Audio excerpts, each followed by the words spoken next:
Ryan, leading into a bye week, obviously there's a lot of things that you'll have to get better on and want to emphasize. But I guess coming out of this game, what were your biggest takeaways, and particularly in the run game, what wasn't clicking there? And what kind of burst does Bo Jackson give you in that run game that might solve some of those issues? Yeah, I'm just trying to look at the numbers here. Yeah, Bo averaged 12 yards a carry. James averaged 6 yards a carry. CJ averaged 4 yards a carry, and I get Jeremiah had 17 on that run. We had 225 yards rushing on 31 carries. I mean, you know, I don't know if that's so much the story as it is just not converting in the red zone. You know, when you have on 63 plays just under 600 yards, I think it's more about when we got down into the red zone, we weren't able to execute, and those runs were not efficient.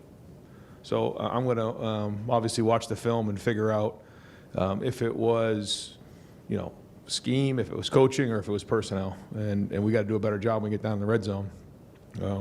We got down there a couple times, had to settle for field goals, and went for it the first time, went to kick the field goal the second time, didn't want to get greedy, and then on the touchdown to CJ, we don't get in. We step out of bounds at that moment in that game. Again, can't let ego get in the way and just kick the field goal.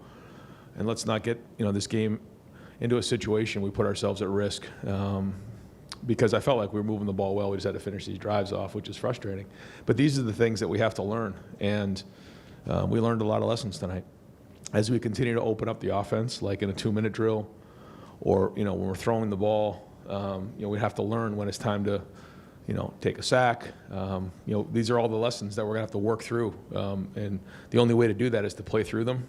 And there'll be some lessons learned tonight, but I was excited about the way that we didn't panic, and I think that's a sign of growth and maturity, because it's easy, and you can feel it in the stadium when things aren't going well. When we come out and we just kind of moving down the field, and it feels like, wow, this is going to be one of those games, and then you don't score, and then before you know it, you come out in halftime, you see the score, they score a touchdown, it's like, what is going on? And it's easy for everyone to tense up in that moment, but everybody kept playing. Brandon did a great job on the punt return to get us going. We threw the ball in the perimeter. I thought Jeremiah and Brandon did a great job getting Carnell, and then we hit the big post, and it kind of opened up from there. So, when we're firing all cylinders, you can see how explosive we can be. But if we're not going to score touchdowns in a red zone, we put ourselves at risk. So that was a really long answer to say there's a lot more to it than just the rushing attack, I think. All right, we'll go to the left, Rob Aller, and then we're going to come over to the right, Stephen Means. Yeah, Ryan, when your defense has been as dominating as it is and has been, and they break a big one on you, is that almost shocking that when something like that happens? Because it's one little glitch, I guess. Yeah, and they have a very good scheme, and they do a nice job, and they really milk the clock and try to shorten the game, which is smart on their end. And they're a good team, and they're going to make some plays, but other than a couple explosive plays, certainly the long pass, I thought our defense played strong tonight. Did a nice job against a good offense. They do a great job. The quarterback's very good, but I thought we were physical. We ran to the ball, played hard. Again, there's a lot of issues there that we got to get fixed. There's no question. And again, it's our job to identify them and get them fixed. Over here to Stephen Means. Ryan, you've often talked about sometimes you look for trends when you're trying to figure out what's wrong or what's right with the team. Did you notice some of these red zone issues maybe in fall camp or the spring, or is this maybe something that's been more surprising to you over the last No. I mean, the throw to Carnell could have been a little bit stronger. I think Carnell, wishes he had that one back. He could have taken it over his head. The fade throw to Jeremiah, I thought we could have been cleaner. We just step out of bounds on the one. We did have a penalty. And when you start to drive right around the 10-yard line, you can't mess around in that moment. Like when you're trying to get a touchdown from first and goal from the 10, you got to be on point in everything you're doing. And I just think it was a little bit of a lack of execution. But we have good ideas down there. We have the right packages going in. I think we can coach it better, and I think we can execute it better. We'll stay over here to Bill Landis. Ryan, we saw Lincoln come on for that one short yardage play. Did you guys consider using that at all in the red zone? Has that been on your mind at all coming into the season? Yep, Use that in the red zone? yep, and it will be. It'll continue to be because the good news with Lincoln is Lincoln can throw it and he can run it. So I thought he did a nice job reading it. He found himself right behind that double team and the puller and hit it. So that was a good conversion for us.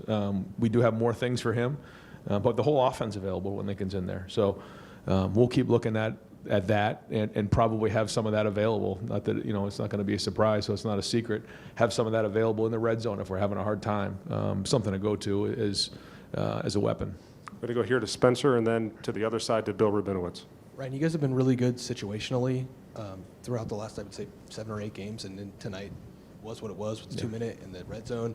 How much do you take that into consideration when what you're planning for the bye week going forward? And do you have to kind of alter the bye week now that you kind of saw what happened tonight? Oh yeah, we're going to try to identify those things, and you're right.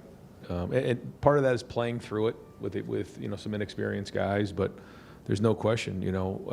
We turn the ball over in a 2-minute drill and we don't score in the red zone, so we better spend some time on that during the bye week because you're right. Situations are important, and in a game where they only have 55 plays and we only have 63.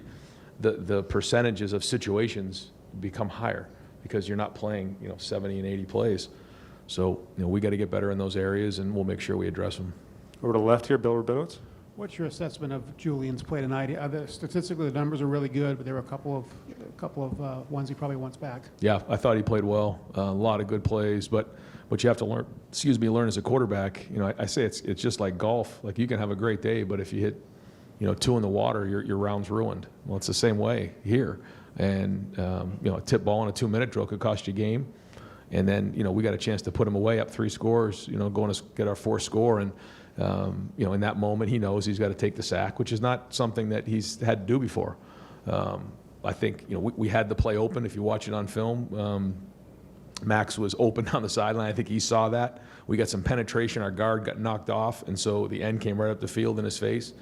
And in that moment, he knows he's got to third hand that, which is his chest, go down, take the sack, take your medicine, and live to see another day.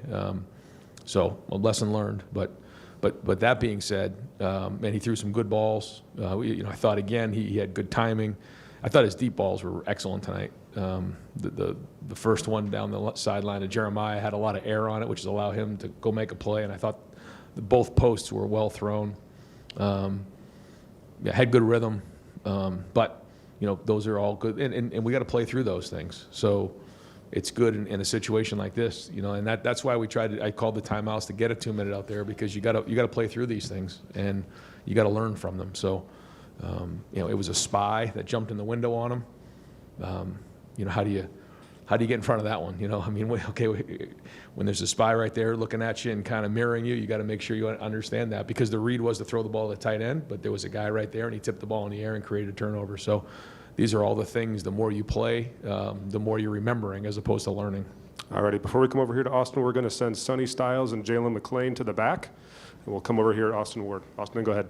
Ryan, you've said a couple times there are a lot of lessons learned tonight. I'm trying to figure out if you feel frustrated by what you saw tonight or disappointed or you're hard to read right now because you still won comfortably, but I know you won't ever be truly satisfied. How do you feel about that overall tonight? Definitely frustrated in the first half with our inability to score touchdowns in the red zone, and then encouraged with the way we responded in the second half is probably the safest way. Somewhere in there's a lot of other things going on, but I think a lot of it we got to get on the film and identify it. The game was moving quickly, and but I will say again that I felt like the sideline, the players, the look in their eye, there was never any panic, which is a good sign for a young team.